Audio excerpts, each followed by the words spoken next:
সোমনাথের ভবিষ্যৎ নিয়ে চিন্তিত বাবা বলছেন, যেখানে শিক্ষার কোনো দাম নেই, পরীক্ষায় মুড়ি মিচড়ি সব একদর হয়ে যায়, সেখানে ইয়াং ছেলেদের ভবিষ্যৎ কি জানতে হবে। তো চাকরি যারা পেল না তারা কি করবে? এই ২রা মে যার জন্মদিন, সেই সত্যজিৎ রায়ের জন অরণ্য সিনেমার সংলাপ আজ এই ৪৮ বছর পরেও দুর্ভাগ্যবশত বড্ড প্রাসঙ্গিক হয়ে দাঁড়িয়েছে আমাদের এই রাজ্যে। একদিকে অতল দুর্নীতি আর তার মাসুল দেয়া যোগ্য চাকরি প্রার্থীরা, অন্যদিকে সন্দেশখালী ও রাজ্যের বিভিন্ন জায়গা থেকে অস্ত্রের ঝনঝনানি, বোমা এবং বিদেশি আগ্নেয়াস্ত্র উদ্ধার। ভয় হয়, তবে কি ভোটের মধ্যে বারুদের স্তূপের মধ্যে বসে আছি আমরা? এই আশঙ্কা থেকেই আজকে সভার বিষয়, যাচ্ছে চাকরি হাজার হাজার, মিলছে অস্ত্র রাশি রাশি, দুর্নীতি আর পেশির খেলায় আতঙ্কে আজ রাজ্যবাসী। আমার প্রথম বক্তা আজ যিনি, চাকরি চুরি নিয়ে তাঁর বলার অধিকার আমরা বিশ্বাস করি আমাদের মধ্যে সব থেকে বেশি, যিনি দিনের পর দিন আইনি লড়াই লড়ে নিজের হকের চাকরিটা ছিনিয়ে এনেছিলেন, কিন্তু তারপরেও আজ তার জীবনে নেমে এসেছে অনিশ্চয়তার অন্ধকার। আজ আমি শুরুতেই ডেকে নেব সেই প্রিয়াঙ্কা সাউকে। এখানে উপস্থিত সকলকে শুভ সন্ধ্যা। আজকের যে বিষয়টি রাখা হয়েছে, যাচ্ছে চাকরি হাজার হাজার, মিলছে অস্ত্র রাশি রাশি, দুর্নীতি আর পেশির খেলায় আতঙ্কে আজ রাজ্যবাসী। তো প্রথমেই শুরু হচ্ছে চাকরি হারাদের গল্প নিয়ে।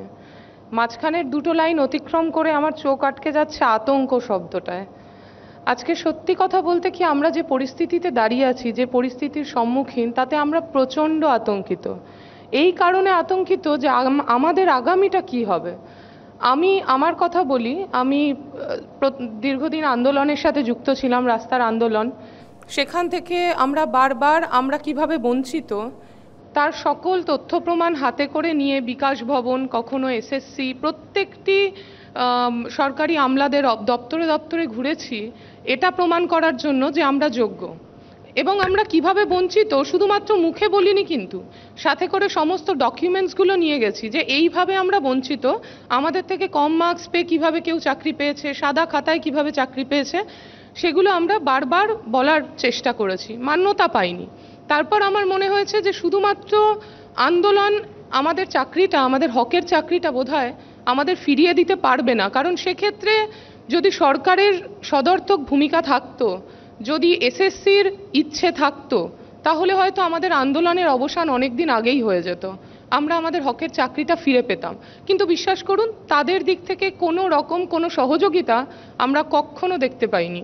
তখন আমার মনে হয় যে আমি কোর্টের দ্বারস্থ হই, জুডিশিয়ারি আছে, আদালতের সামনে গেলে আমার জায়গাগুলো আরও ভালো করে তুলে ধরতে পারবো।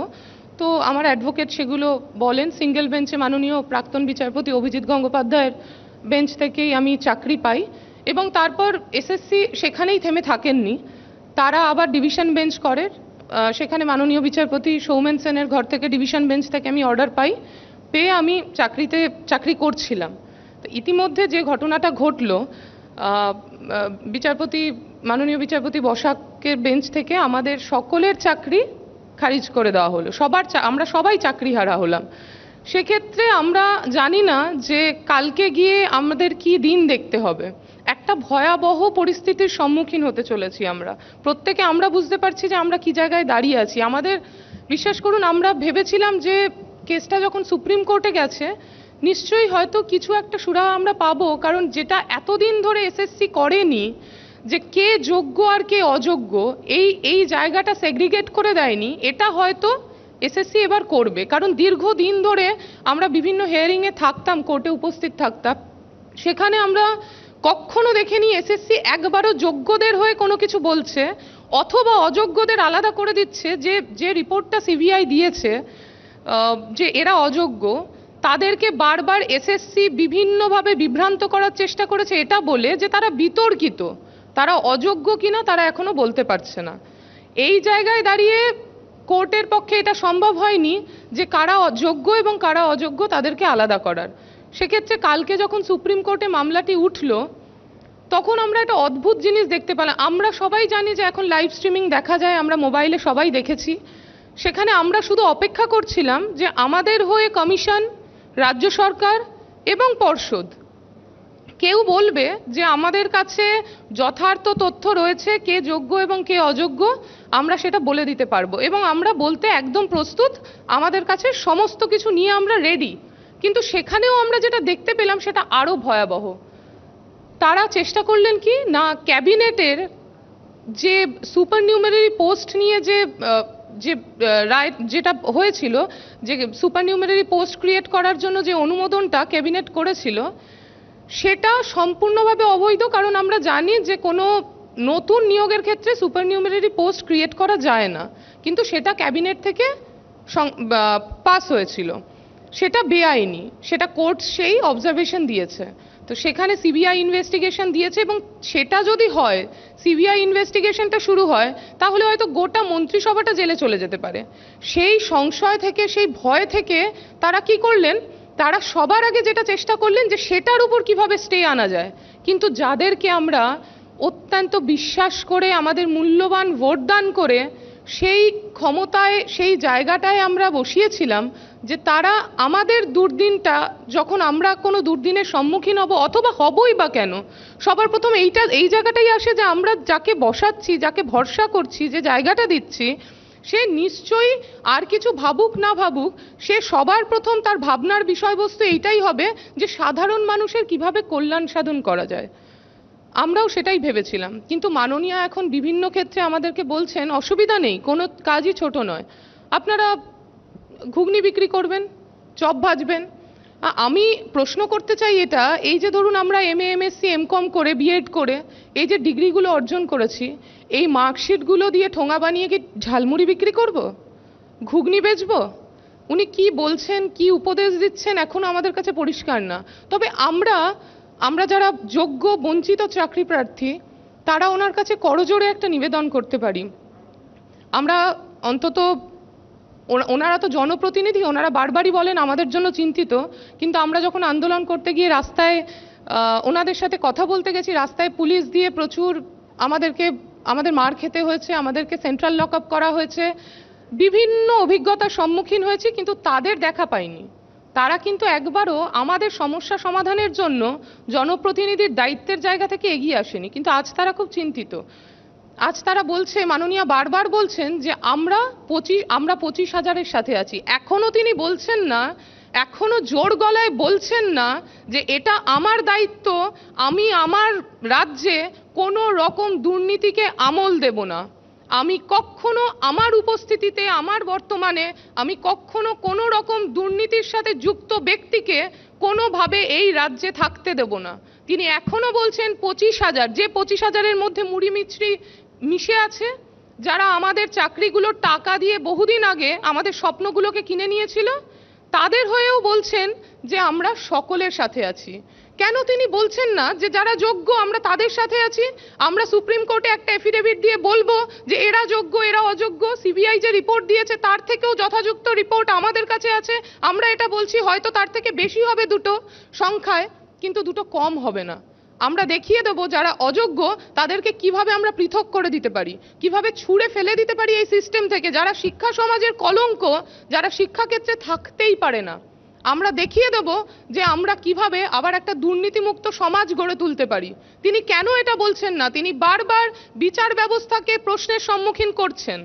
তিনি রায়কে করতে পারেন, অবশ্যই কোনো জাজমেন্ট পছন্দ না হলে সেটা নিয়ে সুপ্রিম কোর্টে কেউ প্রসিড করতেই পারে, তা নিয়ে কোনো আপত্তি নেই। কিন্তু বিচারপতিদের নিয়ে, বিচার ব্যবস্থা নিয়ে বারবার দেখেছি তার দলের বিভিন্ন মানুষ বিভিন্নভাবে প্রশ্ন তুলেছেন, তিনিও ব্যতীত নন। তিনিও এটা থেকে একেবারেই বাদ যাননি। তিনি কিন্তু গলা চড়িয়ে বারবার বলছেন যে এই রায় মানি না, এই বিচারপতিদের বিভিন্ন রকম সেটিং আছে। এই যে বিষয়গুলো বারবার উনি বলছেন, উনি আমাদের কথা বলছেন না কেন? আমাদের যোগ্য চাকরি প্রার্থী যারা, যোগ্য শিক্ষক শিক্ষিকা, তাদের জায়গা থেকে ওনার কাছে অন্তত একটাই অনুরোধ থাকবে যে উনি আর দেরি না করে, যেখানে আমরা সবাই চাকরিহারা হয়ে যাব, সেই দেরি না করে উনি যাতে যথার্থ পদক্ষেপ গ্রহণ করে সুপ্রিম কোর্টে আগামী সোমবার যে আমাদের হিয়ারিং আছে সেখানে যাতে এটা বলেন যে কারা যোগ্য এবং কারা অযোগ্য, সেই তালিকাটা হাতে করে যাতে অ্যাডভোকেটসরা থাকেন এবং আমাদের চাকরিটা ফিরিয়ে দেওয়ার ব্যবস্থা করেন। এই জায়গাটা উনি যত শীঘ্রই করবেন আমরা বোধহয় বিচারটা ফিরে পাবো। আমাদের হয়তো চাকরিটা আমরা আবার ফিরে পাবো।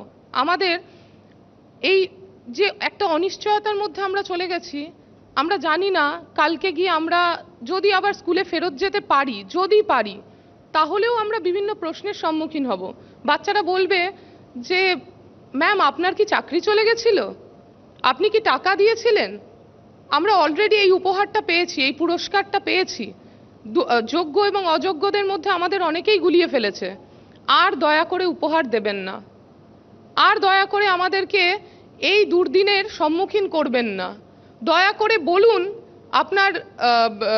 আপনার যারা আছেন তাদেরকে বলুন, বা এসএসসিকে বলুন, এসএসসি অটোনমাস বডি, তাদের ক্ষেত্রেও কোনো রকম কোনো ভূমিকা আমরা দেখতেই পাচ্ছি না। তারা বারবার বলছে, ধরুন একটা ছোট্ট উদাহরণ দিয়ে বোঝাই, আমার বাড়িতে দুজন মানুষ যাদেরকে চোর বলে সাসপেক্ট করা হচ্ছে, একজনের থেকে কিছু মালপত্র উদ্ধার হলো। তারপর যার কাছ থেকে মালপত্র উদ্ধার হলো, আশেপাশের লোক সবাই বলছে এই তো চোর, দুজনেই পাশাপাশি দাঁড়িয়ে আছে। কিন্তু আমার বাড়ি, আমি একবারও বলছি না যে হ্যাঁ এই আমার জিনিসটা চুরি করেছে, এর থেকেই উদ্ধার হয়েছে এবং এই চোর, একে বার করে দাও। এবং যার থেকে উদ্ধার হয়নি, যার কাছে কোনো মালপত্র পাওয়া যায়নি, সে চোর নয়, আমি বলছি এ চোর নয়, একে ছেড়ে দেওয়া হোক। এই ভূমিকাটা এসএসসি পালন করছে না। সে হচ্ছে কনসার্নড অথরিটি এটা জানানোর কে যোগ্য এবং কে অযোগ্য। তারা বলে দেবে যে এরা সাদা খাতা জমা দেয়নি, এরা টাকা দিয়ে চাকরি কেনেনি, এদের নিয়ে কোনো রকম কোনো অভিযোগ নেই, তাই এরা যোগ্য, আমরা জোর গলায় বলছি। এবং বাকি যারা আছে, সিবিআই যাদের রিপোর্ট দিয়েছে, বা আমরা যাদের নাম তুলে ধরছি, তারাই অযোগ্য, তাদেরকে বাদ দিয়ে দেওয়া হোক, শিক্ষা ব্যবস্থা থেকে বাদ দিয়ে দেওয়া হোক। এবং শুধু বাদ নয়, এমন দৃষ্টান্তমূলক শাস্তি দেওয়া হোক যাতে পরবর্তী দিনে কেউ এই সাহস না দেখায় যে একটা শিক্ষা ব্যবস্থার মতো একটা জায়গা, শিক্ষাক্ষেত্রে আর কোনো রকমভাবে এই লেভেলে করাপশন হতে পারে। সবাই যাতে অন্তত এই দৃষ্টান্তমূলক শাস্তির দিকে তাকিয়ে ভয় পায়, অত্যন্ত ভয় পায়। এর থেকে বেশি কিছু বলার নেই। বিশ্বাস করুন, এইটুকু বলতে চাই, মাননীয়াকে বলতে চাই যে আপনি পদক্ষেপ গ্রহণ করুন, না হলে আগুন জ্বলবে। শুধু কোথায় বলুন তো, যে সমস্ত চাকরি প্রার্থী যারা যোগ্য, যারা চাকরি হারিয়েছে, তাদের ঘরে আগুন জ্বলবে, তাদের খিদের জ্বালায় আগুন জ্বলবে, তাদের যে বিনিদ্র রাত্রি যাপন হবে তার আগুন জ্বলবে, তাদের জীবনটা শেষ হয়ে যাবে। শুধু তাদের নয়, তাদের গোটা পরিবার, 19,000 যারা যোগ্য, তাদের পরিবারগুলো একের পর এক শেষ হয়ে যাবে।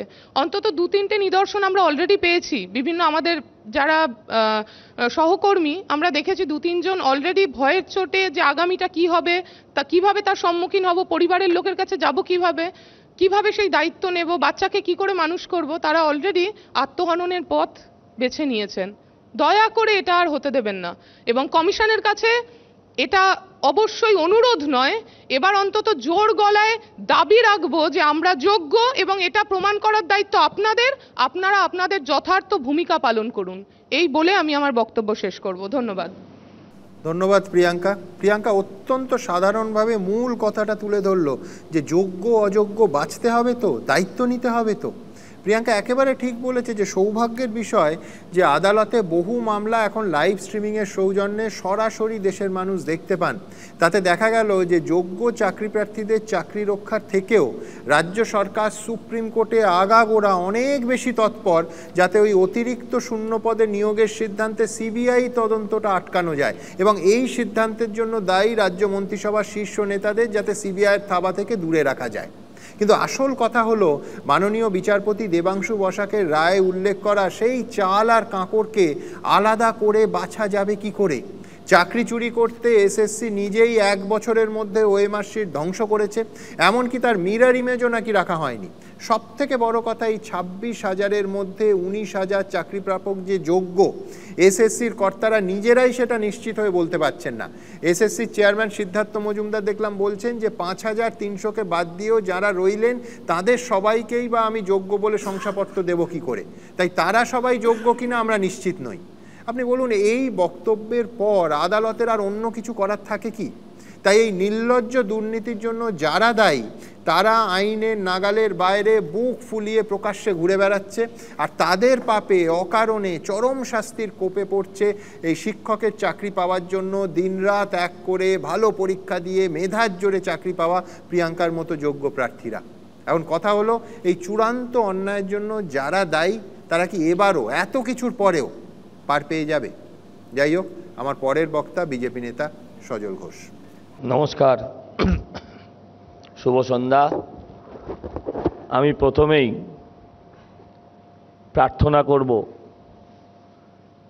এখানে উপস্থিত প্রিয়াঙ্কা ম্যাডাম সহ যারা যোগ্য তাদের যেন যত উপযুক্ত এবং যত তাড়াতাড়ি সম্ভব তাদের চাকরিটা ফেরতের ব্যবস্থা করা হয়। আমি এখানে কতগুলো জিনিস প্রিয়াঙ্কা ম্যাডাম বলছিলেন, কেন যোগ্যদের কথা সিএম বলছেন না, কেন শুধু 25,000টাই উনি স্টিক করে রেখেছেন।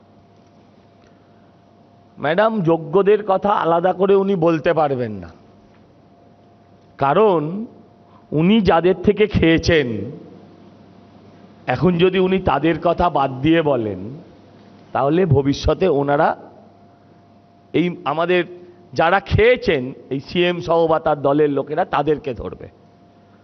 আমি আপনাদের কাছে কতগুলো কথা বলবো যে দেখুন, আজকে এমন একটা অবস্থায় এসে দাঁড়িয়েছে যে তৃণমূলের নেতারা বুঝতে পারছে যে তাদের কাছে বলার মতন কোনো ইস্যু নেই, তাদের কাছে বলার মতন কোনো বিষয়বস্তু নেই। ফলে বেশিরভাগ টিভি চ্যানেলেই তারা কিন্তু কোনো ছুতোনাতায় তারা আসতে চাইছেন না। এই জন্য আপনারা দেখুন যে অভিজিৎ গাঙ্গুলি আমাদের এখন বর্তমানে আমাদের দলে, তাকে তো থ্যাংক ইউ বলা উচিত ছিল মুখ্যমন্ত্রী মমতা বন্দ্যোপাধ্যায়, অন্তত আজকের দিনে। তা না বলে একদল লোক, তার দলের নেতা মন্ত্রী তাকে বিভিন্ন রকম কুরুচিকর মন্তব্য করছেন, যেসব মন্তব্য আমি মুখে আনতে চাই না। এই অভিজিৎ গাঙ্গুলি সাহেব তিনি পরিষ্কার বলেছিলেন, এই যে আজকে মুড়ি মিছরি আলাদা করতে পারছেন না, এটা কিন্তু তিনি করেছিলেন। তিনি কিন্তু এই 25,000 চাকরি চলে যাওয়ার ব্যবস্থা তিনি বা সেই ধরনের মন্তব্য বা রায় তিনি দেননি।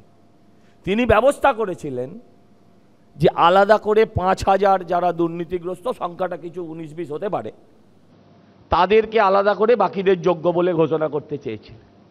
এই রায়ের বিরুদ্ধে এরা সুপ্রিম কোর্টে গেল। সুপ্রিম কোর্ট যথারীতি অভিজিৎ বাবুর হাত থেকে মামলাটা নিয়ে আজকে ডিভিশন বেঞ্চে দিল। ডিভিশন বেঞ্চ কিন্তু 25,000কেই বাতিল করল। আজকে এই ঘটনার পর মুখ্যমন্ত্রী বলেন যে এরা চাকরিখোর, চাকরি খেকো, এই ধরনের কথা বলার সঙ্গে সঙ্গে কতটা নির্লজ্জ হতে পারেন একটা সরকার, আমরা তার প্রমাণ পাই। এখানে যিনি বসে আছেন প্রিয়াঙ্কাদি, তিনি বলছিলেন যে ছাত্ররা তাকে ক্লাসে প্রশ্ন করে যে ম্যাডাম আপনার চাকরিটা চুরি করে পাওয়া না অধিকারে পাওয়া। প্রশ্ন হচ্ছে এই সমস্ত শিক্ষকরা এখানে হয়ে গেলেন চাকরি চোর। আর চাকরি তো শুধু শিক্ষাক্ষেত্রে গেছে তা তো নয়, বা দুর্নীতি চাকরিকে নিয়ে শুধু শিক্ষাক্ষেত্রে হচ্ছে তা নয়, যে কোনো চাকরি, পুরসভার চাকরি, সে যে কোনো পুরসভা, ধরুন কলকাতা পুরসভা, আপনার পানিহাটি পুরসভা, আমি প্রতিদ্বন্দ্বিতা করছি এমন একটা জায়গায় বরানগর পুরসভা, কামারহাটি পুরসভা, সব পুরসভা, যে কোনো পুরসভা, তাদের নামে একই অভিযোগ উঠেছে। চাকরি যেখানেই এরা দিয়েছে সেখানেই এরা দুর্নীতি করেছে। মুশকিল হচ্ছে বাংলার ছেলেমেয়েরা আজকে বাংলায় চাকরি পাচ্ছে না, বাংলায় তাদের চাকরিটা চুরি হচ্ছে। ফলে তারা কি করছে, তারা অন্য স্টেটে চলে যাচ্ছে, অন্য রাজ্যে চলে যাচ্ছে। এখানে যাদের চাকরি চুরি হচ্ছে বলে যারা অন্য রাজ্যে চলে যাচ্ছে, সেই রাজ্যে তারা এখন চাকরি চোর বলে সেখানে আখ্যা পাচ্ছে। কারণ ধরুন এখান থেকে প্রায় 20-25 লাখ ছেলে মেয়ে দক্ষিণ ভারতের বিভিন্ন জায়গায় চাকরি করে, তারা তো দক্ষিণ ভারতের ছেলে মেয়েদের চাকরি স্কোপটাকে মেরে দিচ্ছে, এটা তো অত্যন্ত স্বাভাবিক। ফলে ওরা ওখানে আবার চাকরি চোর বলে প্রতিপন্ন হচ্ছে।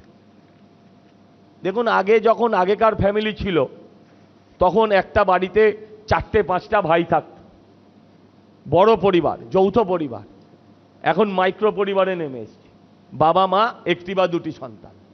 আপনি বলুন তো, তারাও তাদের ভবিষ্যতের খোঁজে যখন বাইরে বাইরে চলে যায়, অন্য রাজ্যে চলে যায়, তখন এই পশ্চিমবঙ্গটা আস্তে আস্তে কি বৃদ্ধাশ্রমে পরিণত হয় না, যেখানে তাদের দেখার মতো কেউ নেই? আপনারা ভাবুন। আর এই যে পশ্চিমবঙ্গে আপনারা সবাই আছি, আমরা রোজ টিভিতে মমতা ব্যানার্জিকে বিভিন্ন কথা বলতে শুনি। একটা এমন জায়গায় চলে এসছেন, তিনি বিচারপতিদের থ্রেটনিং করছেন প্র্যাকটিক্যালি। মনে করাচ্ছেন যে বিচারপতিরা কোথা থেকে মাইনে পায়, কার গাড়ি চড়ে, কোন গাড়ি চড়ে, এমনভাবে বলছেন যেন সরকার নয় কোনো জমিদারের জমিদারিতে আছি আমরা। আমি প্রশ্ন করতে চাই, আমি কোর্টের কাছেও প্রশ্ন করতে চাই আপনাদের মাধ্যম দিয়ে, কেন এরপরেও মুখ্যমন্ত্রীর বিরুদ্ধে ব্যবস্থা নেওয়া হবে না? কেন একটা সুমোটো মামলা অন্তত পুলিশ তো করবে না, সুমোটো মামলা অন্তত কোর্ট করবে না? এটা আমরা জানতে চাই। আপনারা আমায় বলুন না। এই তো একটা মাত্র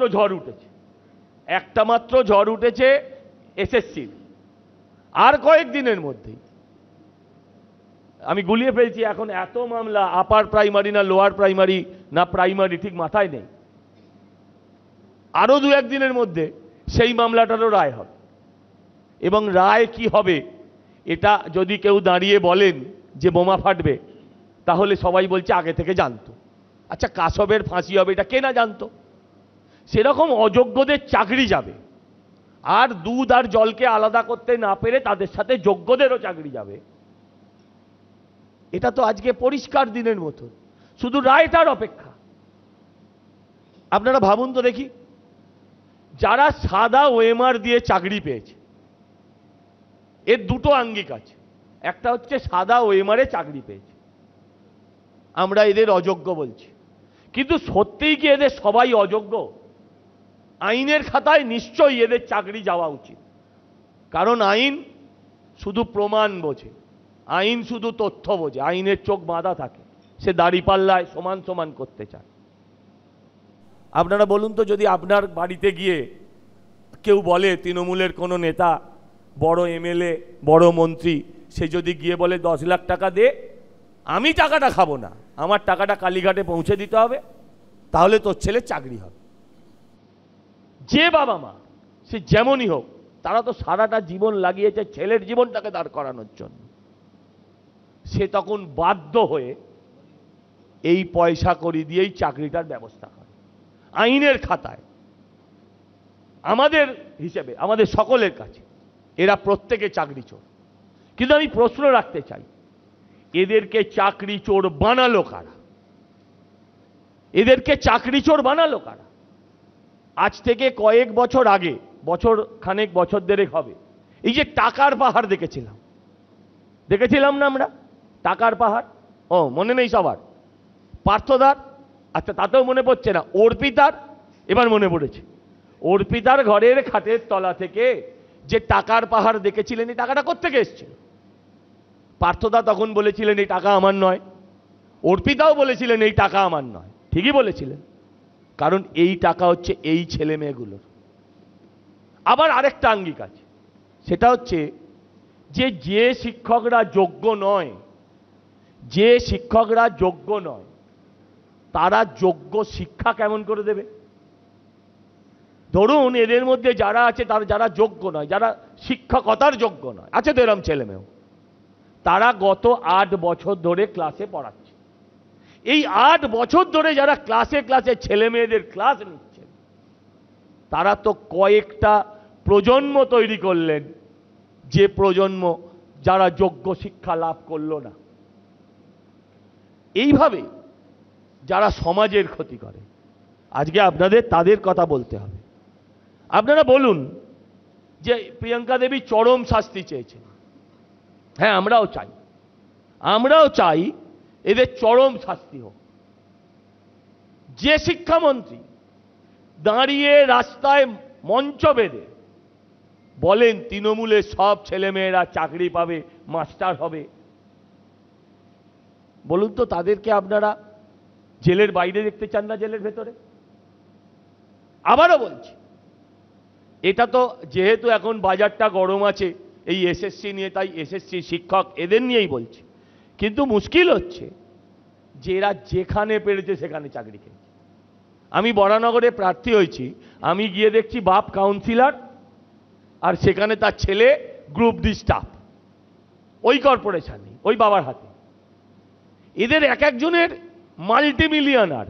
যদি ব্যবসার গ্রাফ হিসেব করেন দেখবেন টাটা বিড়লা লজ্জা পাবে। অথচ এরা ওই কেষ্টর মতন, এরা গাছের খেয়েছে, তলার কুড়িয়েছে, বাজারের মালটাও ছাড়িনি, সেটাও লুটেছে। এই যে 40, 50, 30 হাজার টাকার চাকরিগুলো, এরা সেগুলোকেও ছাড়িনি। তাই মানুষকে আমাদের ভাবতে হবে আগামী দিন যে আমরা পশ্চিমবঙ্গটাকে কোন পথে নিয়ে যাব।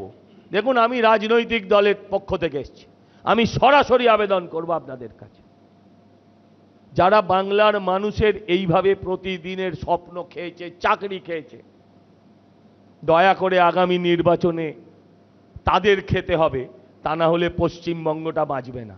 ধন্যবাদ আপনাদের সবাইকে। ধন্যবাদ সজল। আমি দ্বিমত দিয়ে শুরু করব। এক হচ্ছে যে আদালতের কাজ কিন্তু যোগ্য অযোগ্য বাছাই করা নয়, সেই কাজের জন্য বারবার মাননীয় বিচারপতি দেবাংশু বসাকের রায়তে উল্লেখ করা হয়েছে এসএসসি এবং পর্ষদের ভূমিকা। মাননীয় বিচারপতি তার রায়ে লিখছেন যে চাল আর কাঁকড়কে যাতে আলাদা না করা যায় তার জন্য আপ্রাণ চেষ্টা করা হয়েছে। ভুল শোনেননি, যাতে আলাদা করা যায় নয়, যাতে আলাদা না করা যায় তার জন্য আপ্রাণ চেষ্টা হয়েছে। সজল মনে করতে পারেনি, প্রাইমারির কথাও বলছিল যে মাননীয় বিচারপতি রাজাশেখর মান্তার এজলাসে প্রাইমারির রায় আসার কথা আছে। কিন্তু আজ এই বাংলায় যে কলকাতা হাইকোর্টের নির্দেশে প্রায় 26,000 শিক্ষক এবং শিক্ষাকর্মীর চাকরি গেছে, আমি সজলকে শুধু মনে করিয়ে দেব যে ত্রিপুরাতেও এইভাবে 10,323 জন শিক্ষকের চাকরি গেছিল, কারণ নিয়োগ প্রক্রিয়ায় মারাত্মক গাফিলতি। সজল বলতেই পারে যে ওই শিক্ষকদের কিন্তু নিয়োগ করা হয়েছিল ত্রিপুরায় বামফ্রন্ট সরকার ক্ষমতায় থাকার সময়।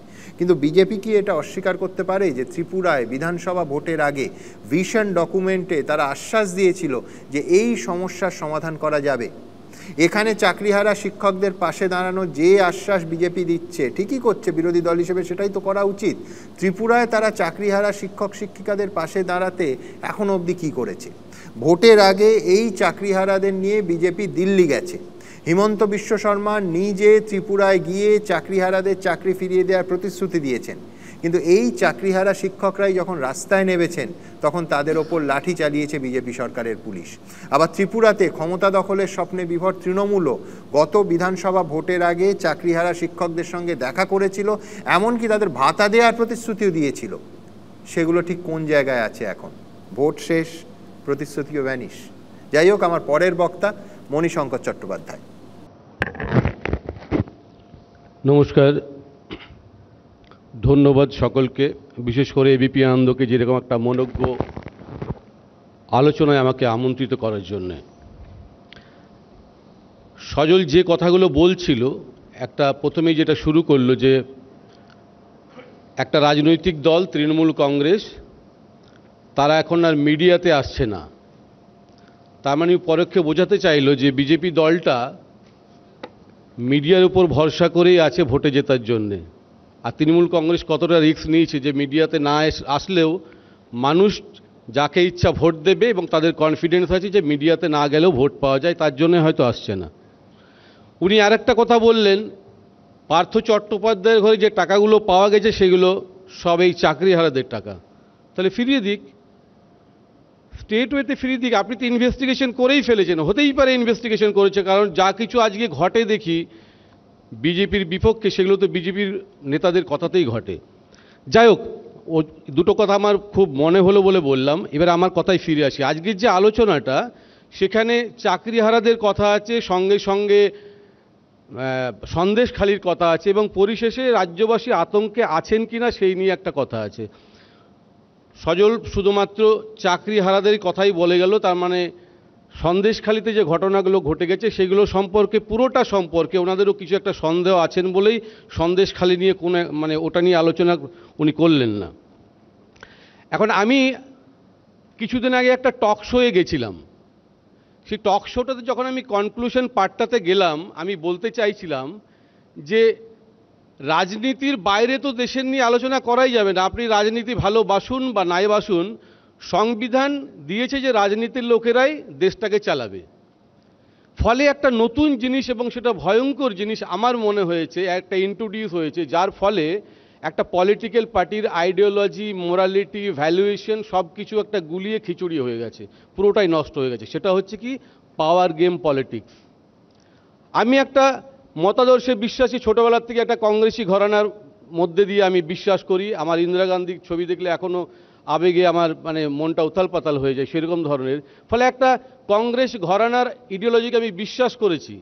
ফলে সেই বিশ্বাসটা, সেই নীতিটা আমি চট করে চেঞ্জ করে দিতে পারবো কি করে? তখনই পারবো যখন আমি ক্ষমতাটাকে বেশি প্রাধান্য দেব আমার মরালিটি, আমার হিউম্যানিটি, আমার ইডিওলজির থেকে। সেই জন্যেই পাওয়ার গেম পলিটিক্সটা ইন্ট্রোডিউস হয়েছে। অনুষ্ঠানটা যখন শেষ হলো তখন সঞ্চালক বলছে মণিশঙ্করদা হবে না। কি হবে না? না, এইরকম আলোচনায় হবে না, আপনাকে আলোচনাটা করতে হবে। সচিন তেন্ডুলকর যেভাবে ছক্কা মারে সেইভাবে লোক উঠে দাঁড়াবে আপনার কথা শুনে। আপনাকে যুদ্ধ করতে হবে, আপনাকে মারামারি করতে হবে না, কিন্তু পরিবেশটা মারামারির মতো তৈরি করতে হবে। তবে আজকে টক শোয়ে আপনি স্থান পাবেন। আমি বললাম ঠিক আছে ভাই, পরের বার যখন আসবো আমি চেষ্টা করবো এরকম ধরনের কোনো কথাবার্তা বলতে পারি কিনা।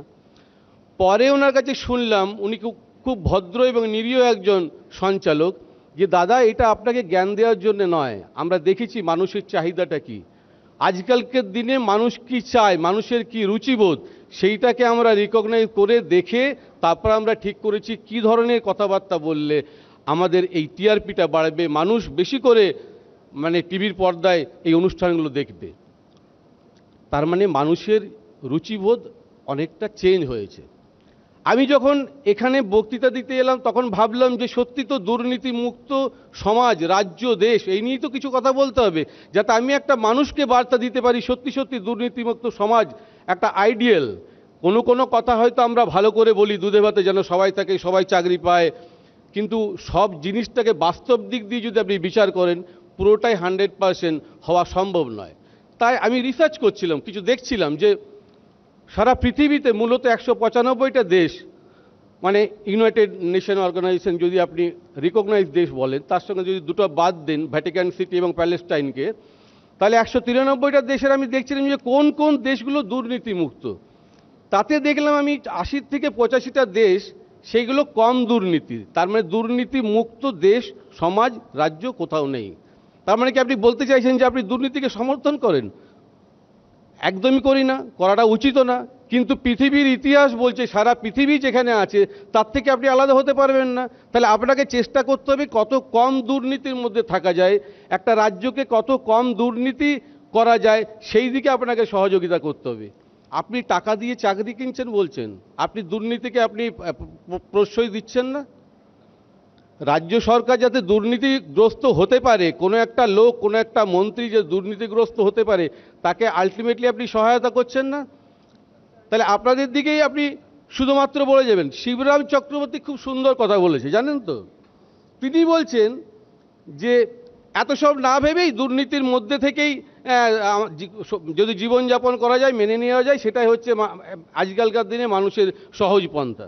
তিনি বলছেন যে একটি বেসরকারি মূলধন এই দুর্নীতি নাকি মূলধন গঠনে নাকি সহায়তা করে।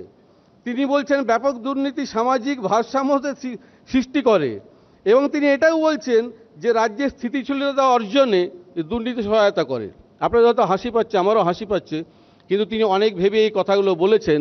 যে অবশ্য আমার কথা না, এটা হচ্ছে শিবরাম চক্রবর্তীর কথা। এইবারে আপনি বলুন যে এই যে মমতা ব্যানার্জি যে কথাগুলো বলেছে আমাদের কি বলবো বিচার ব্যবস্থা সম্পর্কে, সেইগুলো আপনাদের তোলপাড় হয়েছে, এবং যেটা সজলবাবু বলছিলেন এই নিয়ে একটা সুমোটো কন্টেম্প্ট হওয়া উচিত। ওনার হয়তো জানা নেই এই ধরনের যারা শুধুমাত্র পলিটিক্যাল মাইলেজ পাওয়ার জন্য যারা করে, তারা অলরেডি একটা অ্যাপ্লিকেশন করে রেখেছে যাতে এটার একটা বিচার হয়। আমিও চাই বিচার হয়। আপনি বললেন যে কলকাতা হাইকোর্টের বিচারপতিদের সম্পর্কে এবং বিচার ব্যবস্থা সম্পর্কে মমতা ব্যানার্জি যেসব কথাগুলো বলেছেন আমি সাপোর্ট করি না, আমি সাপোর্ট করি না।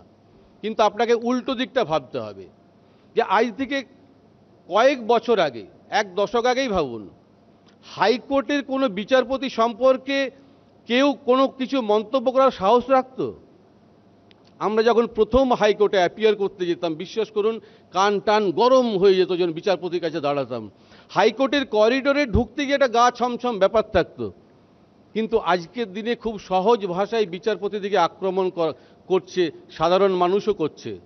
তার কারণটা হচ্ছে জুডিশিয়ালি সিস্টেম এবং জুডিশিয়াল অ্যাক্টিভিটিস এমন জায়গায় মানে নিরপেক্ষতাটাকে নামিয়ে দিয়েছে, কখনো কখনো সেইখানটাতে যদি আপনি আক্রমণ করেন সেক্ষেত্রে সাধারণ মানুষ বলছে না যে এটা খুব একটা অন্যায় হয়েছে। আপনি এতগুলো কথা বললেন তো যে বিচারপতি অভিজিৎ গাঙ্গুলি সম্পর্কে, আপনি তো মমতা ব্যানার্জির নামে অ্যাপ্লিকেশন করলেন যে তিনি বিচারপতিদিকে এত আঘাত করেছেন, এক্ষুনি তার বিরুদ্ধে কগনিজেন্স নেওয়া উচিত। আপনি তো নারদা মামলা তো অ্যাপিয়ার করেছিলেন। আপনি অ্যাপিয়ার করেছিলেন শুধুমাত্র পশ্চিমবঙ্গ থেকে দুর্নীতি হাঁটানোর জন্য। সেই মামলাতে আপনি তাবড় তাবড় নেতা মন্ত্রীরা অ্যারেস্ট হয়েছিল। আর সেই মামলা কোথায়? আপনি যদি দুর্নীতি মুক্ত সমাজ করার জন্য, দুর্নীতি মুক্ত সরকার করার জন্য আপনি যদি এরকম ধরনের মামলা করে থাকে, আজকে কেন অ্যাপিয়ার করে বলছেন না যে সেই মামলা এতদিনে কি হলো? আজকে সুব্রত মুখার্জির মতো মানুষ যদি মারা যায় তার কিছুটা তো এই নারদা মামলার জন্য হতে পারে যে এতদিনে 50 বছরের একটা এমএলএ তাকে এরকমভাবে দাগিয়ে দিয়ে দেওয়া হলো। এখন আবার বিজেপি বলছে যে না ওটা একটা ফলস কেস ছিল। সেক্ষেত্রে থেকে আবার যারা মামলা করেছিলেন বিকাশবাবুর মতো লোক, তারা কিন্তু কোনো মামলা করছেন না বলে প্রত্যন্তরে বুঝেই নিতে হবে যে বিজেপিকেই তিনি সাপোর্ট করছেন। আপনি যদি আজকে বলেন যে কলকাতা হাইকোর্টের 5 জন বিচারপতির নাম, বিচারপতির পছন্দের আপনি কে? আমি প্রথমেই যার নাম রাখবো সে দেবাংশু বসাক, আমি রাখবো। আমি তার ঘরে অ্যাপিয়ার করে দেখেছি। কলকাতা হাইকোর্টে 70-72 জনের স্ট্রেংথ, সেখানে এখন 40 থেকে 45 জন বিচারপতি আছেন। একটা মামলা 2 বছর 3 বছর করে লিস্টে থেকে একবারও হিয়ারিং হয় না। এই জজের ঘরে আমি দেখেছি অ্যাটলিস্ট 150-200 মামলা প্রতিদিন ডিসপোজ অফ হয়, কোনো মুখ চেনাচেনির ব্যাপার নেই। কিন্তু অন্যান্য বিচারপতির যে অ্যাক্টিভিটিস, যে কার্যকলাপ, সেই ক্ষেত্রে ভালো বিচারপতিগুলোও কিন্তু এদের সঙ্গে গিয়ে পড়ে, তাদের নামও কিন্তু এইসব বদনাম আমাদেরকে করতে হচ্ছে, কারণ জুডিশিয়ালির অ্যাক্টিভিটিস আমাদেরকে সাহস জুগিয়েছে। আপনি ধর্মের কথা বলছেন, নচিকেতা অনেক দিন আগে গিয়েছিল, ধর্মকে তোয়াজ করে সব সালারাই সাদা বালাল। রবীন্দ্রনাথ কি কথা বলছেন? ধর্মের নামে মোহ যারে এসে ধরে, অন্ধ সেজন মারে আর শুধু মরে। এই কথাটার উৎস কি ছিল? যে একজন মানুষকে পৃষ্ঠপোষকতার দিকে নিয়ে গিয়ে সমাজকে একটা সুস্থ সমাজ গড়ে তোলা। কিন্তু আপনি কি করছেন? আপনি ধর্মের নামে সুড়সুড়ি দিয়ে পলিটিক্যাল মানে কমিউনাল হারমোনি যেটা প্রোটেক্টেড ছিল আমাদের রাজ্যে, অন্ততপক্ষে বলতে পারি, সেটাকে সুড়সুড়ি দিয়ে আপনি ধর্ম করে আমাদের রাজ্যটাকে শেষ করছেন, দেশকে শেষ করছেন। আপনার কোনো নলেজ নাই থাকতে পারে, আপনি নাই জানতে পারেন, আপনি নিজেকে অনেক শিক্ষিত ভাবতে পারেন আর অন্যজনকে অশিক্ষিত ভাবতে পারেন, সেটার মধ্যে কোনো দোষ নেই। কিন্তু জানেন, illiteracy, ignorance is a asset of the human life. একজন ইলিটারেট পারসন, তিনি একজন যিনি বেশি জানেন তাকে সবসময় হেট করার অধিকার আছে, কারণ ইলিটারেসিটা সবসময় জানবে পিওর, খাঁটি। এই ইলিটারেসিটা আপনি তার থেকে কেড়ে নিতে পারবেন না, কোনো মতেই পারবেন না। ফলে মানুষকে অশিক্ষিত ভাবলেও জানবেন আপনি যত শিক্ষিত হোক না কেন তার থেকে অশিক্ষিত মানুষের পাওয়ারটা অনেক বেশি। তাই এই সন্দেশখালি নিয়ে বিদেশ থেকে অস্ত্র এসছে, বিদেশ থেকে কি করে পাচার করে সন্দেশখালিতে এসছে সেটাই নিয়ে আপনি দেখছেন না কিভাবে এলো। সন্দেশখালিতে কিভাবে অস্ত্র করে এলো, আপনি এনএসজি কমান্ডো নিয়ে এসে এটা আফগানিস্তান পাকিস্তান হয়ে গেছে এরকম একটা ন্যারেটিভ করার চেষ্টা করছেন। ফলে ধর্মকে সুড়সুড়ি না দিয়ে আজকে নির্বাচন কমিশন বলুন তো, চিফ ইলেকশন কমিশনার, তার মধ্যে 3 জন সদস্য ছিল নির্বাচন কমিশনকে গঠন করবে। কে ছিল? প্রধানমন্ত্রী, বিরোধী দলনেতা এবং ভারতের যে প্রধান বিচারপতি। আপনি কি করলেন? 2023 সালে একটা বিল এনে শুধুমাত্র আপনি মানে প্রধানমন্ত্রী এবং তার ক্যাবিনেটের একজন মিনিস্টার আর একজন বিরোধী দলনেতা, তারপরে কোরামটা করলেন কি 2:1। আপনি চিফ ইলেকশন কমিশনারকে নির্বাচিত করলেন। তিনি কার হয়ে কথা বলবেন? আপনার হয়ে কথা বলবেন। তাহলে আপনি দুর্নীতির মুক্তর কথা বলছেন, দুর্নীতি মুক্তর কথা তার মুখে সাজে, যিনি দুর্নীতির সঙ্গে কোনোভাবেই যুক্ত নয়। ফলে এই যে আজকে যে বিজেপি সরকার, কেন্দ্রীয় সরকার, তার মুখে অন্ততপক্ষে দুর্নীতি মুক্ত একটা সরকার এখানে যে দুর্নীতির কথা বলছে, সেটা আমি অন্তত বিশ্বাস করি না। আগে নিজে দুর্নীতি মুক্ত হয়ে দেখান, তারপরে অন্য লোক দুর্নীতি যুক্ত আছে তার হয়ে কথা বলবেন। নমস্কার। ধন্যবাদ মণিশঙ্কর বাবু। মণিশঙ্কর বাবু বলছেন দুর্নীতি সর্বত্র। আমাদের কথা হলো সেই জন্যই তো দুর্নীতির বিরুদ্ধে লড়াইটা সর্বাত্মক করতে হবে, আরও জোরদার করতে হবে। দুর্নীতির জন্য যে দায়ী তাকে আড়াল করার চেষ্টা কেন হবে? অথবা দুর্নীতির বিরুদ্ধে যে তদন্ত চলছে আমার আপনার করের টাকায়, সেই দুর্নীতির বিরুদ্ধে তদন্তটা আটকানোর চেষ্টা কেন হবে বিভিন্ন কোর্ট, কখনো হাইকোর্ট, কখনো সুপ্রিম কোর্টে গিয়ে? মণিশঙ্কর বাবু নিজে যেহেতু বিচার বিভাগের সঙ্গে যুক্ত, পেশায় আইনজীবী, নারদা মামলায় সুব্রত মুখোপাধ্যায়ের আইনজীবীও ছিলেন, আমার শুধু কৌতূহল যে যখন তার প্রিয় দলের সর্বোচ্চ নেত্রী বা নেতা সরাসরি বিচার বিভাগকে আক্রমণে লক্ষ্য করেন, তখন সেটা ব্যক্তিগতভাবে কতটা তাকে পীড়া দেয়। রায় পছন্দ না হলেই বিচার বিভাগকে তৃণমূল কংগ্রেসের আক্রমণ এ রাজ্যে নতুন কিছু নয়। 2012 সালে যখন আদালত বিসমত কাণ্ডে রাজ্য সরকারের ক্ষতিপূরণের সিদ্ধান্তে স্থগিতাদেশ দিচ্ছে, কিংবা ধরুন ওই সুশান্ত ঘোষ, লক্ষণ শেঠদের জামিন দিচ্ছে, তখন স্বয়ং মুখ্যমন্ত্রী বলেছিলেন কেন আজকে শুধু টাকার বিনিময়ে বিচার হবে? অনেক জাজমেন্ট আজকে টাকার বিনিময় হচ্ছে, এটা আমাদের দুর্ভাগ্য। এখন তিনি মাননীয় বিচারপতিদের সম্পর্কে বলছেন সবটাই তো সরকারি টাকায় চলেন, সরকারি গাড়িতে চড়েন, সরকারি নিরাপত্তায় চলেন। আমার মনে পড়ে যাচ্ছিল সেই 2015 সালে তৎকালীন শিক্ষামন্ত্রী, আজকে জেলবন্দি পার্থ চট্টোপাধ্যায় বিশ্ববিদ্যালয়ের স্বশাসন সম্পর্কে বলেছিলেন 100 বার স্বাধিকারে হাত দেব, মাইনেটা তো আমিই দিই। মাননীয় বিচারপতিদের প্রতি মুখ্যমন্ত্রীর এখনকার বক্তব্য প্রায় সেই রকম শোনাচ্ছে নাকি? গোটা ভারতবর্ষে স্বাধীনতার পর নজির সৃষ্টি করে তৃণমূল কংগ্রেসের তরফে যেদিন বিচারপতিদের নাম ধরে কুৎসিত আক্রমণ শুরু হলো, সেদিনই আমরা বলেছিলাম যে এই প্রবণতা কিন্তু মারাত্মক। আর হলো ঠিক তাই।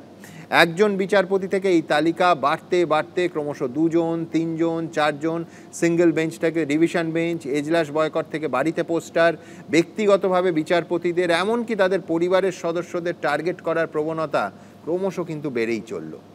এখন 22 এপ্রিলের রায় পছন্দ না হওয়ায় মুখ্যমন্ত্রী কলকাতা হাইকোর্টকে বলছেন বিজেপির বিচারালয়। আমার শুধু কৌতূহল, নিজে এই বিচার বিভাগের অংশ হয়ে মণিশঙ্কর চট্টোপাধ্যায়কে তার প্রিয় রাজনৈতিক দলের এই প্রবণতা আদৌ পীড়া দেয় কি? আমরা ওপেন ফোরামে জেনে নেব। আপাতত আমার পরের বক্তা বাদশা মৈত্র। নমস্কার। আমি একটু অন্যভাবে বিষয়টা দেখার চেষ্টা করি। প্রথমেই আমি আমার একদম প্রথম যিনি বক্তা, আমি প্রিয়াঙ্কা, আপনার নাম প্রিয়াঙ্কা তো? উনি এবং ওনার আরও সতীর্থ বন্ধু যারা যোগ্য চাকরি প্রার্থীদের, প্রত্যেকের প্রতি শুধু সমবেদনা নয়, আমি বলবো সমাজের সমস্ত স্তরে একটা সামাজিক আন্দোলন তৈরি হোক, যাতে যোগ্য চাকরি প্রার্থীরা চাকরি ফিরে পায়। কোর্ট যা করার তার মতন করবে, কিন্তু একটা একই সঙ্গে সামাজিক আন্দোলন হোক। একটা কথা আছে যে নগর পুড়লে দেবালয় রক্ষা পায় না। যারা বলে থাকেন যে আমার ছেলে ভালো খাবে, ভালো পড়বে, চাকরি করবে, এটাই আমার কাছে শেষ কথা। আমি সমাজের দিকে তাকাবো না। রাজনীতি খুব খারাপ জিনিস, কোন নেতা কোথায় কি করলো এটা আমার বিষয় নয়। আমি ছেলে মেয়েদের তার চাকরি, তার পড়াশোনা নিয়ে থাকতে ভালোবাসি এবং তাদের বারবার বোঝাবো যে রাজনীতি বিষয়টা ভীষণ খারাপ, তোমরা ওদিকে তাকিও না। আসলে যেদিন নিজের গায়ে আঁচ লাগে সেদিন বোঝা যায় যে দেশ সম্পর্কে, সমাজ সম্পর্কে, রাজনীতি সম্পর্কে সচেতন না হলে আজকে যারা ভাবছেন নিরাপদ আছেন, কালকে তারা নিরাপদ বোধ করবেন না। এই বিপুল অরাজকতা একদিনে সৃষ্টি হয়নি, ধীরে ধীরে ডালপালা ছড়িয়েছে গাছ। আমরা নানাভাবে বলার চেষ্টা করেছি, কিন্তু একটা বড় অংশের মানুষ মনে করে এইসব নিয়ে কথা বলে ভীষণ খারাপ, খালি পড়াশোনা করো। পড়াশোনা তো করতেই হবে, কিন্তু যে সমাজে শিক্ষার কোনো মূল্যই নেই, সেই সমাজে শুধু শিক্ষা লাভ করে কি করবেন আপনি? আপনাকে তার সঙ্গে আপনার আশেপাশে কি ঘটছে সেটা জানাটা আপনার দায়িত্বের মধ্যে পড়ে। দুটো জিনিস আপনাদের পড়ে শোনাবো আমি, দুটো লেখার ছোট্ট অংশ। নামটা পরে বলছি। ভগবান না করুন, ভাবা যাক দেশ জুড়ে ক্ষেতের ফসল শুকিয়ে গেল, হাহাকার পড়ে যাবে, দুর্ভিক্ষ মোকাবিলায় সাজো সাজো রব উঠবে। কিন্তু যদি বড় গাছগুলো শুকিয়ে যায়, গোড়ায় তেমন খেয়ালই হবে না, ক্রমশ বোঝা যাবে প্রকৃতির ভারসাম্য বিপন্ন, একদিন ফসলও ফলবে না, দেশ চরম সংকটে পড়বে। প্রথম বিপদটা বন্যা বা মহামারীর মতো, ক্ষতিটা স্পষ্ট, বাঁচার তাগিদও। দ্বিতীয়টা তুলনীয়, শিক্ষার বিপর্যয়ের সঙ্গে, একদিনে ধরা পড়ে না, কিন্তু গভীরে অগোচরে সমাজের বাস্তুতন্ত্র ধ্বংস করে। লেখক সুকান্ত চৌধুরী, যাদবপুরের অত্যন্ত অন্যতম সম্মানীয় শিক্ষক। আর একটা লেখা, একটা লাইন, নামটা পরে বলছি। তিনি লিখছেন, কাজে পশ্চিমবঙ্গে স্কুল শিক্ষক নিয়োগ নিয়ে যে বিপুল দুর্নীতির খবর বেরোচ্ছে, সেটা বিচ্ছিন্ন ঘটনা নয়, বরং দেশের কিছু প্রান্তের ট্র্যাডিশন। কিন্তু এই কথাও সত্যি যে শিক্ষার গোড়ার দিকের দুর্নীতি সবচেয়ে ভয়াবহ, কারণ শিশুদের চেতনার জমি যারা তৈরি করবেন, তাদের নিজেদের দুর্নীতি প্রবণতা ভিতটাকেই আলগা করে দেন। লিখছেন সুগত মার্জিত, খুব নামী অর্থনীতিবিদ, শিক্ষক। সিপিএম, কংগ্রেস, বিজেপি কেউ লেখেননি দুটো লেখা। আমি বলছি, এই রকম মাপের মানুষ এই লেখাগুলো যখন লিখছেন, আমরা পড়ছি, আমরা ইঙ্গিত পাচ্ছি একটা পচন ধরেছে সমাজে। এতক্ষণ যে কোর্টের কথা আসছে বারবার, কেন এত আদালতের কথা আসছে বলুন তো? আমরা আদালতে কখন যাই? পরিবারে হোক, সমাজে হোক, যখন কোনো বিরোধ নিজেরা মেটাতে পারি না, নিষ্পত্তি করতে পারি না, তখন আদালতে যাই আমরা। এই শিক্ষার বিচার, এই দুর্নীতির বিচার করার জন্য বিচারকরা কি আমাদের কাছে এসেছিলেন? উকিলরা কি রাস্তায় গিয়ে চাকরি প্রার্থীদের কাছে গিয়ে মামলা চেয়েছিলেন? কংগ্রেস, বিজেপি, কোনো দল, সিপিআইএম, কেউ কি কারো বাড়ি বাড়ি গিয়ে বলেছিল আমাকে মামলা দাও? না। বাগ কমিটির রিপোর্ট বেরিয়েছিল, তাতে ইঙ্গিত ছিল শিক্ষায় নিয়োগে চরম দুর্নীতি হয়েছে। চাকরি প্রার্থীরা কোর্টে আবেদন করেছেন, কোনো বিরোধী দল নয়, কোনো বিচারপতি নয়, কোনো পলিটিক্যাল পার্টি নয়। চাকরি প্রার্থীরা মহামান্য আদালতের কাছে গিয়েছেন, তারা আবেদন করেছেন, তাদের আবেদনের ভিত্তিতে কোর্টে মামলা শুরু হয়েছে। আমার প্রশ্ন হচ্ছে, পশ্চিমবঙ্গে স্কুল সার্ভিস কমিশনের নিয়োগ এই কি প্রথম হলো? আমি আপনাদের একটা লিস্ট পড়ে শোনাই। আমরা যে কোনো সিস্টেম পরিবর্তন করতেই পারি, কিন্তু কোনো সিস্টেম যখন পরিবর্তন করব আমরা, সে নিশ্চয়ই বেটারমেন্টের জন্য করব। এটা খুলছে না, হয়তো পরে খুলবে। 2011-র আগে পশ্চিমবঙ্গে প্রায় 10 থেকে 11টা স্কুল সার্ভিস কমিশন পরীক্ষা হয়েছে।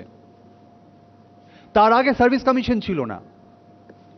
সেই পরীক্ষাতেও যদি আমাদের ছোটবেলায় আমরা কাউকে সাদা খাতা জমা দিয়ে শিক্ষক হতে দেখিনি, এবং টাকা দিয়েও শিক্ষক হতে দেখিনি, কিন্তু তারপরেও পক্ষপাতিত্ব ছিল।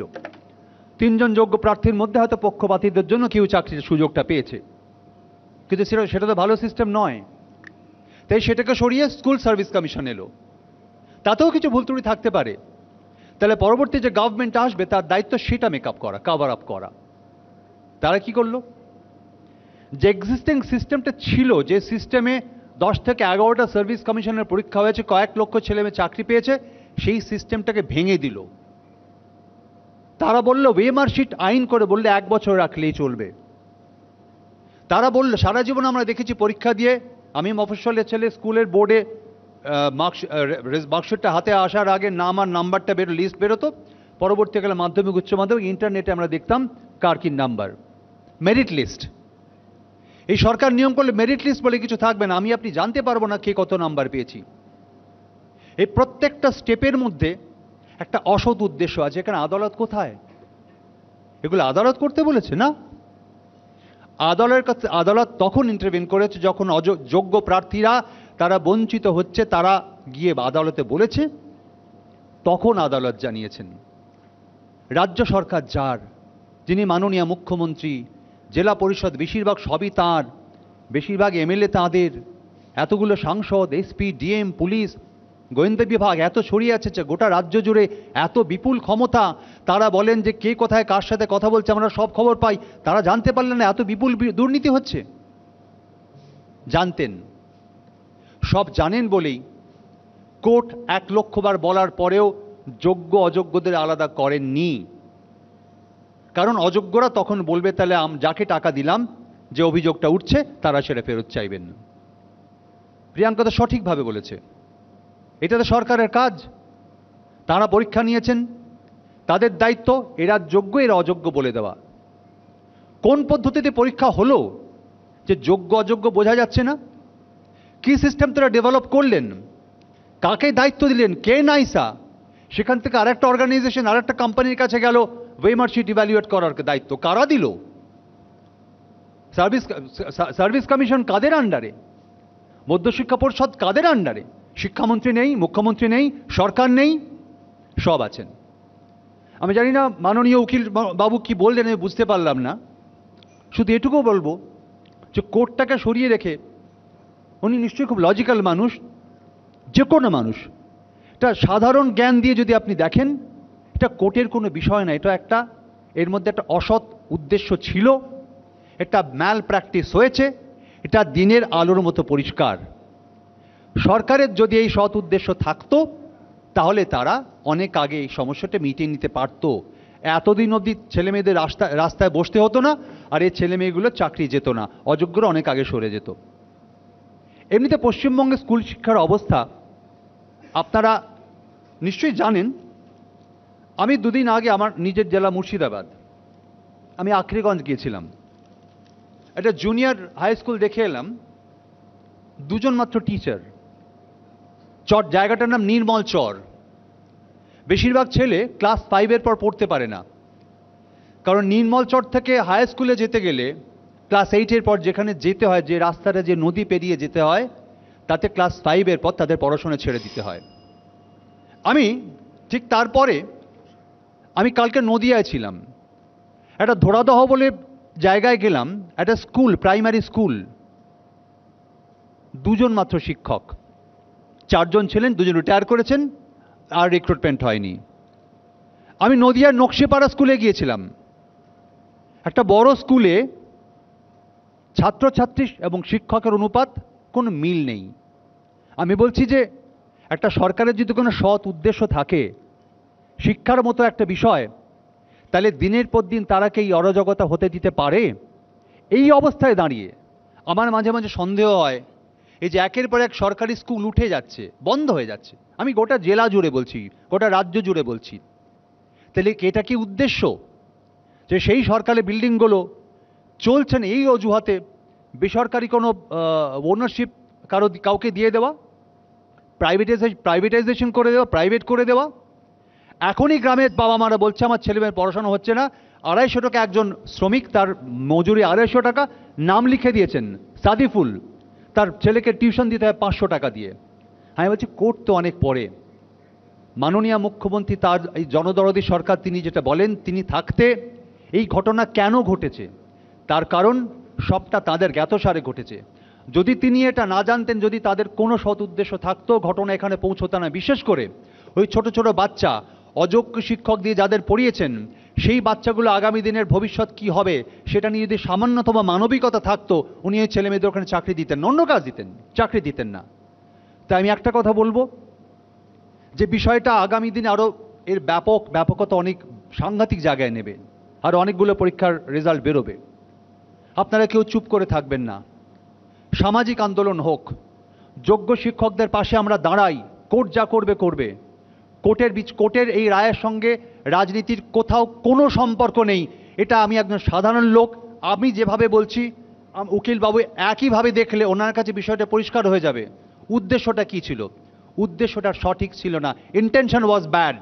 সেজন্য আমরা তীব্রভাবে, আমি ব্যক্তিগতভাবে সামাজিক আন্দোলনের পক্ষপাতী। দলমত নির্বিশেষে রাস্তায় নামুন এবং এই কাণ্ড যারা ঘটিয়েছে আগামী দিনে তাদের সম্পর্কে সচেতন হন। নাহলে আজকে আমার ঘর পুড়ছে, কালকে আপনার ঘর পুড়বে, আপনি নিশ্চিন্তে বসে থাকতে পারবেন না। গুলি বন্দুক নিয়ে কথা বলার সময় হলো না। সত্যিই ছেলে মেয়েদের বিষয়টা আমাকে এতটা ভাবাচ্ছে, সেই তুলনায় গুলি বন্দুক নিয়ে বিষয়টা এই মুহূর্তে আমার মাথায় সত্যিই কম আসছে।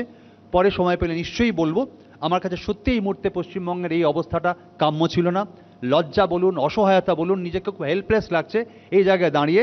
আমার সহনাগরিকদের জন্য কিচ্ছু করতে পারছি না আমার খুব খারাপ লাগছে। আপনারা সবাই একটু পাশে থাকুন, আমরা এইটুকু করতে পারি বড়জোরদের জন্য। Thank you. অনেক ধন্যবাদ বাচ্চা। বাচ্চা শুরুতে একটা মারাত্মক কথা বলেছে, সেটা হচ্ছে কোট আন কোট অরাজকতা একদিনে সৃষ্টি হয়নি। সেটা সব ক্ষেত্রে, সব দেশে, সব রাজ্যে, সব সময় সত্যি। শিক্ষা দুর্নীতির বিষবৃক্ষ আজকে একটা চূড়ান্ত চেহারা নিয়েছে বটে, কিন্তু বাচ্চাকে আমি মনে করিয়ে দেব 2010 সালের সেপ্টেম্বর মাসে জলপাইগুড়ি জেলা সিপিএম নেতৃত্বের বিরুদ্ধে নেতাদের পরিবারের সদস্যদের শিক্ষকের চাকরি পাইয়ে দেওয়ার মারাত্মক অভিযোগ উঠেছিল।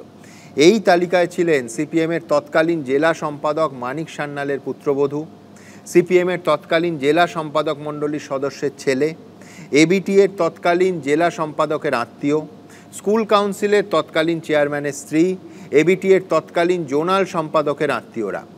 অবশ্য তফাতও একটা ছিল, অত্যন্ত দ্রুততার সঙ্গে 15 জন সদ্য নিযুক্ত শিক্ষককে চাকরি থেকে সাসপেন্ড করার নির্দেশ দেয় বুদ্ধদেব ভট্টাচার্যের সরকার।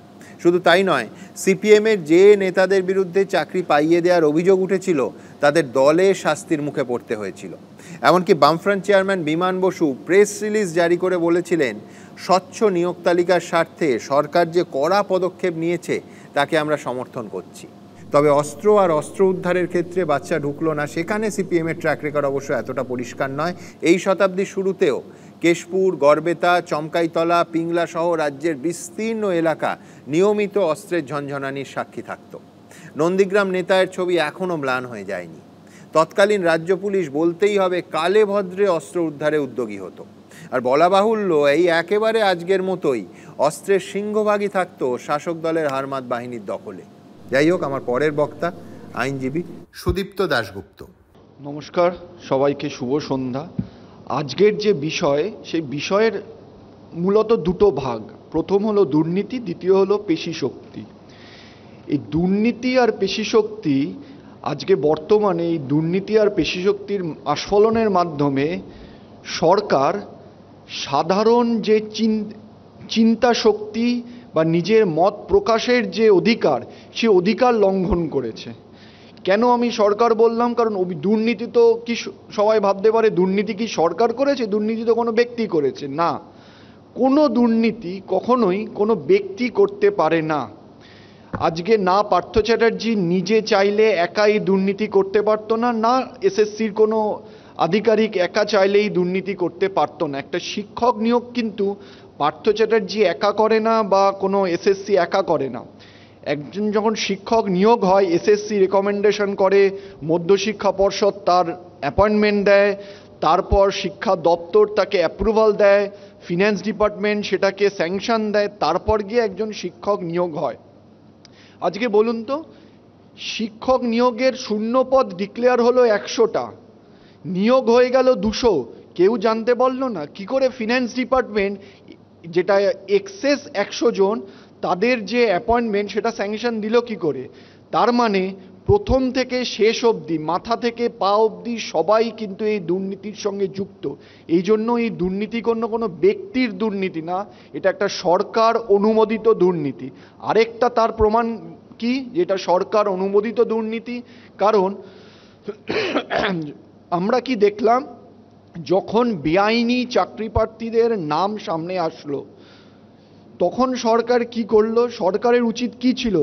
সরকারের উচিত ছিল যে এই বেআইনি চাকরি প্রার্থীরা এসছে, আমরা এদের বাতিল করে দেব এবং যারা যোগ্য তাদের আমরা চাকরি দেব। তার বদলে সরকার কি করলো? ক্যাবিনেটে একটা ডিসিশন নিল। কি ডিসিশন নিল? যে যারা অযোগ্য চাকরি প্রার্থী, হয়তো অযোগ্যর শব্দর বদলে নতুন শব্দ বন্ধ ব্যবহার করা হয়েছিল, ব্যতিক্রমী, কিন্তু যদিও কোর্টে লিখেছিল ইল্লিগাল, যারা বেআইনিভাবে চাকরি পেয়েছে, ইল্লিগালভাবে চাকরি পেয়েছে, তাদের চাকরি রেখে দেওয়া হবে এবং এর জন্য আমরা অতিরিক্ত শূন্যপদ করব। সরকারের কিসের এত টান এই অযোগ্যদের জন্য? কেন এই অযোগ্যদের রেখে দেওয়া হবে? তার কারণ এই দুর্নীতির সঙ্গে সরকার জড়িত। আজকে যদি সরকার জড়িত না হতো, সরকার এদের রেসপন্সিবিলিটি নিত না। আজকে ডিভিশন বেঞ্চে দীর্ঘ শুনানিতে না এসএসসি, না সরকার একবারও এসে কিন্তু বলেনি এই হলো অযোগ্যদের লিস্ট, এদেরকে বাতিল করা হোক, যারা যোগ্য রেখে দিন। কারণ সরকার সরকারই এই দুর্নীতিকে সমর্থন করেছে, খুব সুপরিকল্পিতভাবে এই দুর্নীতিকে আস্ফলন করেছে। কেন এই কথা? আজকে যদি সরকার চাইতো, আজকে কিন্তু এই যে এত লোকের চাকরি গেছে এটা হয়তো যেত না। আজকে সরকার প্রথমেই বলে দিতে পারতো যে 2000, 5000, 7000 বেআইনি নিয়োগ, এদের বাদ দেওয়া হোক। সরকার কিন্তু প্রথম থেকে এদের সাপোর্ট করে গেছে। কিন্তু কেন সাপোর্ট করলো সরকারের কারণটা কি হতে পারে? কারণটা হলো, আপনারা একটু ভেবে দেখবেন 2011 সালের পর থেকে আজকে 2024 সাল, এই 13 বছরে কত বেসরকারি স্কুল গজিয়ে উঠেছে পাড়ায় পাড়ায়। তার কারণ কি? আমাকে সরকারি স্কুল বন্ধ করতে হবে। সরকারি স্কুল কিভাবে বন্ধ করতে হবে? আজকে যদি আমি এইরকম পরিস্থিতির সূচনা করি যে সরকারি স্কুলে যারা পড়াচ্ছে তারা দুর্নীতিগ্রস্ত, তাহলে সাধারণ মানুষের যদি কারুর ন্যূনতম কোনো আর্থিক সক্ষমতা থাকে, তারা কিন্তু তার সন্তানদের সরকারি স্কুলে পাঠাবে না। যদিও পশ্চিমবঙ্গের 70% বেশি লোকজন তাদের ছেলেমেয়েকে পড়ানোর জন্য সরকারি শিক্ষা পরিকাঠামোর ওপর নির্ভরশীল, কিন্তু খুব সুপরিকল্পিতভাবে সরকার আজকে সেই শিক্ষা ব্যবস্থাকে নষ্ট করে দিচ্ছে, সরকারি শিক্ষার যে পরিকাঠামো সেটাকে নষ্ট করে দিচ্ছে। এবং তাতে কি হচ্ছে? ছাত্রছাত্রীরা কম গিয়ে ভর্তি হচ্ছে। কম ছাত্রছাত্রী থাকলে একটা স্কুল বন্ধ হয়ে যাচ্ছে। আপনারা হিসাব করে দেখবেন 2011 সালের আগে কত সরকারি স্কুল ছিল, আর আজকে 2024-এ কত সরকারি স্কুল, এবং সেই সরকারি স্কুল বন্ধ হয়ে যাচ্ছে। আজকে তাতে কি হচ্ছে? এই যে রাইট টু এডুকেশন অ্যাক্ট এনেছিল, এটা কাদের জন্য এনেছিল? শিক্ষার অধিকার আইন কিন্তু শুধুমাত্র যারা ছাত্রছাত্রী তাদের জন্য। আজকে তাদের সেই যে অধিকার, সেই অধিকার লঙ্ঘন হচ্ছে, কারণ তারা প্রকৃত শিক্ষা পাচ্ছে না।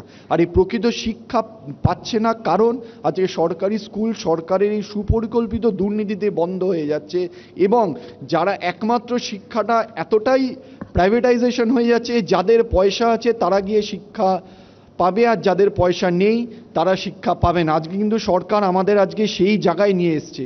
আজকে শিক্ষার দুর্নীতি কি শুধুই টাকা? না, আজকে এই শিক্ষায় যদি দুর্নীতি হয়, যে কোনো সাধারণ মানুষের যে স্বাধীন চিন্তা শক্তি সেইটা নষ্ট হয়ে যাবে।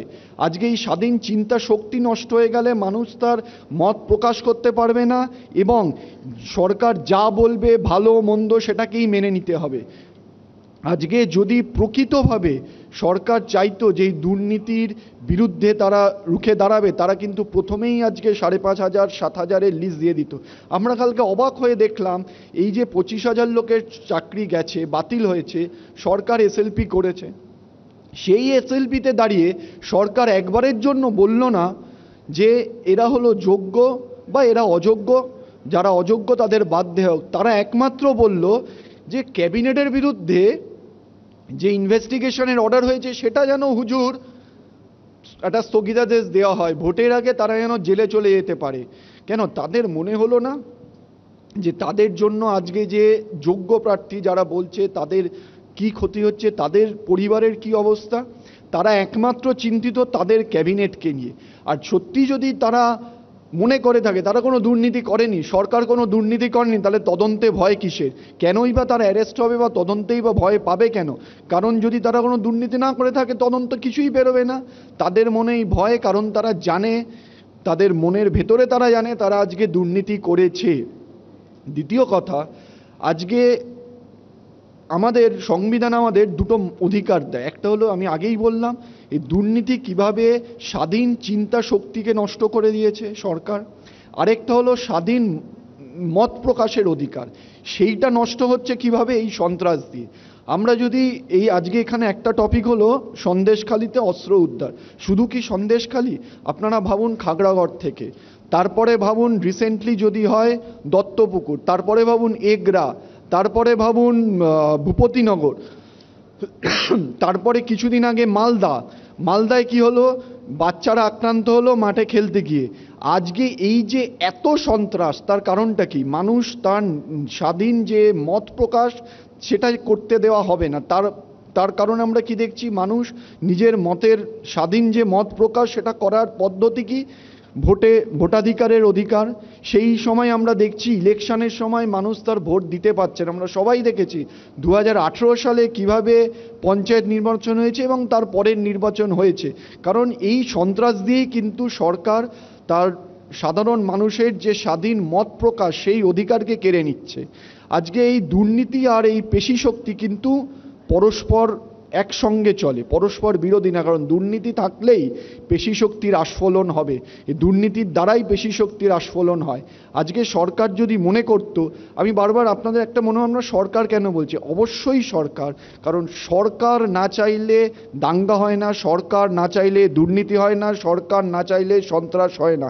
আজকে সত্যি বলুন তো, সন্দেশখালিতে এত অস্ত্রর মজুত হয়েছে, প্রশাসন কি করছিল? প্রশাসন যদি হতে পারে প্রশাসন জেনেও না জানার ভান করছে, তাহলে বলতে হবে আমাদের পশ্চিমবঙ্গে আইনের শাসন নেই, শাসকের আইন চলছে।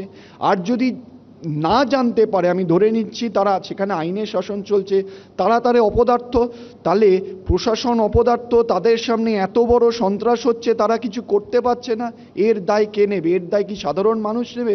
আমরা দেখেছি মালদাতে কি হয়েছে, বাচ্চা আক্রান্ত হয়েছে বোমা বিস্ফোরণে। আমরা দেখেছি আজকে ভূপতিনগরে কি হয়েছে। আমরা দেখেছি সন্দেশখালিতে হাকিম মোল্লাকে অস্ত্র দিয়ে আঘাত করা হয়েছে, তার পুত্রবধূকে আঘাত করা হয়েছে, তার বিরুদ্ধে অভিযোগ হয়েছে, কিন্তু আজ অবধি সেই অভিযোগের কোনো আমরা লজিক্যাল কনক্লুশনে দেখতে পারিনি। তার কারণ আজকে সরকার পুরোপুরিভাবে নিরপেক্ষতা হারিয়েছে। তারা দুর্নীতি বলুন, পেশি শক্তি বলুন, তারা এই দুটো দিয়েই আজকে তাদের সরকার মানে আমাদের রাজ্যকে চালাতে চাইছে। কারণ তারা চায় না মানুষ তার নিজস্ব চিন্তা শক্তি ব্যবহার করুক বা নিজেদের স্বাধীন মত প্রকাশ করুক। এর কারণে আজকে এই দুর্নীতি কি শুধুই টাকার জন্য? একদমই না। এই দুর্নীতি হচ্ছে সরকারি স্কুল বন্ধ করে দেওয়ার জন্য, এই দুর্নীতি হচ্ছে যাতে ছাত্রছাত্রীরা প্রকৃত শিক্ষা না পায়। কারণ পশ্চিমবঙ্গের 70% ওপরের লোক কিন্তু সরকারি শিক্ষা পরিকাঠামোর ওপর নির্ভরশীল, সেই পরিকাঠামোটাকেই নষ্ট করে দিচ্ছে। আর এই যে সবাই বলছে যে যোগ্যদের কি হবে, সত্যি বলুন তো, এই যোগ্যটা বাঁচবে কার দায়িত্ব ছিল? কোর্টের দায়িত্ব ছিল? একদমই না।